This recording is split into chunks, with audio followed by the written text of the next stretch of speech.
Do you have parents that are constantly putting you down, insulting you, degrading you, making you feel like you're not enough, whether overtly doing it by criticizing, yelling at you just for your mere existence, or sometimes covertly by saying things like, I love you because you're my daughter, but I don't like you. Regardless of whether it's covert or overt abuse, it's painful.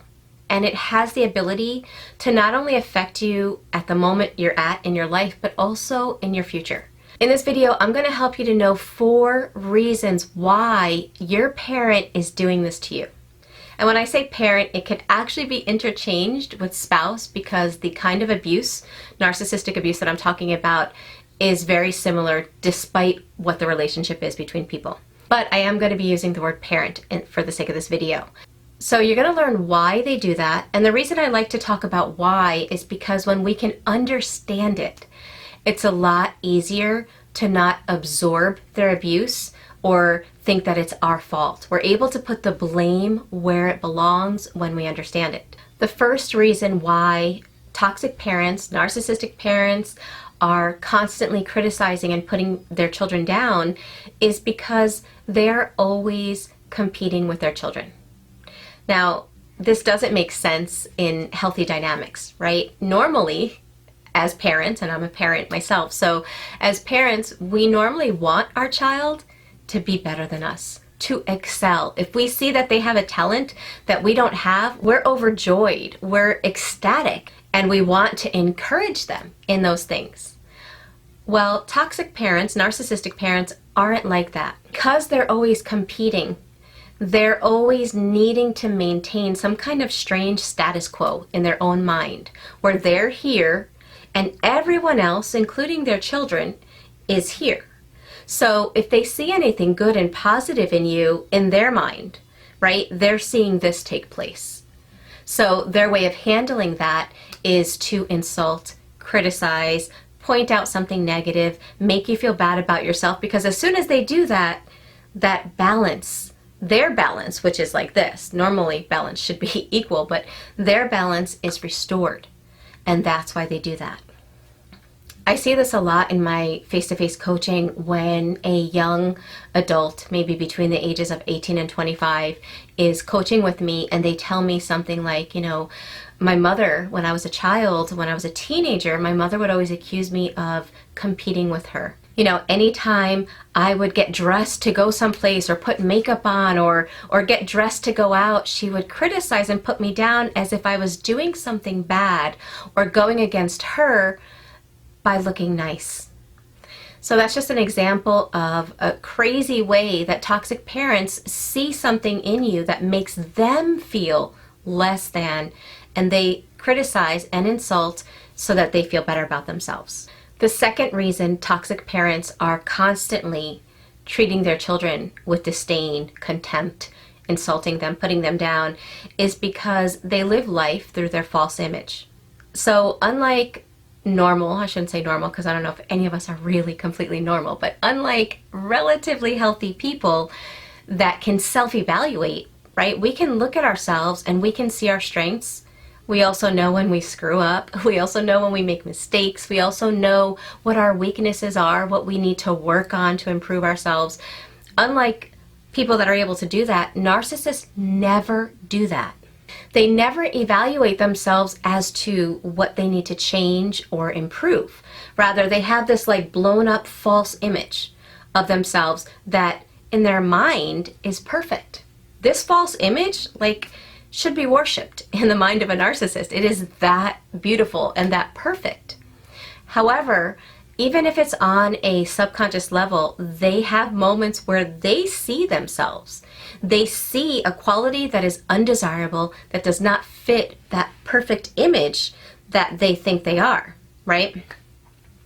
So to harmonize this inconsistency that they have in their mind with who they think they are, that false image, with who they really are, which is an imperfect human, just like everybody else, to harmonize that, all those qualities that they don't like about themselves, all of the things they hate about themselves, they will project onto their family members, including their children.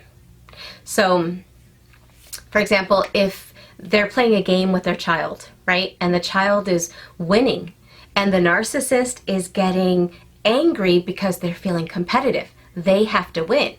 They will turn around and accuse that child of being competitive. You're so competitive. Oh, you hate to lose. You know, you take the fun out of everything. When the reality is, that's what they're doing. So that helps us to understand another reason why they're constantly criticizing and putting down their children, because they are projecting their undesirable traits onto their child as if that child is a garbage pail of their undesirable qualities. A third reason why narcissistic parents treat their children in this way is because they refuse to see their child as autonomous, as separate from themselves.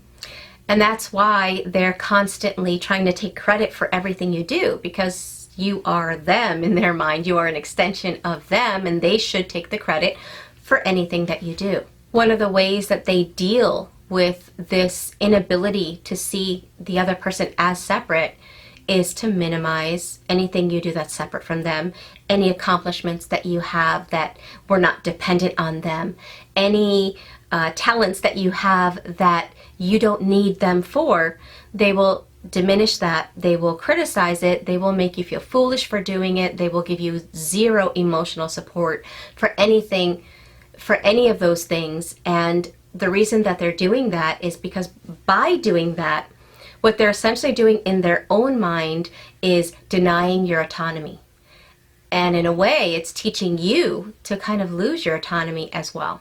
And the reason I say that is because when a narcissistic parent is treating you like that for so long, you begin to lose the ability to see yourself through your own eyes. They make you dependent on their view of you in order for you to feel good about yourself. So you lose your ability to be connected to self when they're treating you like this for a long period of time. But the reason why goes back to the fact that they don't want to recognize that you have your own autonomy, that you are a separate individual, and that you can function and do things without them. And that kind of leads me to the last reason why toxic parents are so toxic to their children.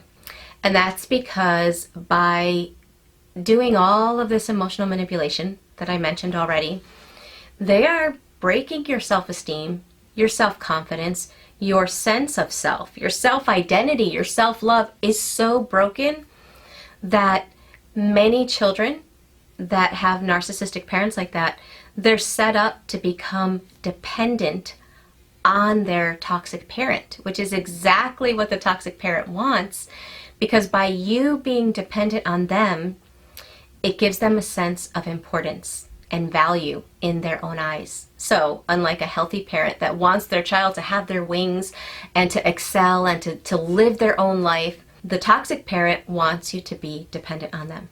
Okay, those are the whys. I always like to explain why things are the way they are, because when we don't understand it, especially parent-to-child relationships where we expect our parent to tell us what they really think of us and to be honest, right? And we expect them to have our best interests at heart. In that kind of relationship, when you don't understand why your parent is that way, the tendency is to think there's something wrong with you. There's something bad in you, which is that core sense of shame that narcissistic parents instill in their children. You wind up thinking that you're flawed, your self-esteem is eroded, and it's an awful place to be inside. And when you're at that place inside, right, unfortunately, you wind up either attracting somebody toxic or making decisions that are not really going to help you in the long run. So we understand why. Now we have to understand, well, if that's the case and you're living through that, what can you do if you are with toxic parents and you have to be, right? You don't, at this moment, you don't have a way to be able to support yourself. You don't have a way to be free of these toxic people at this moment. I want to give you tips on what you can do in this situation so that it doesn't destroy your sense of self. It doesn't take away your autonomy or your confidence and self-love in yourself.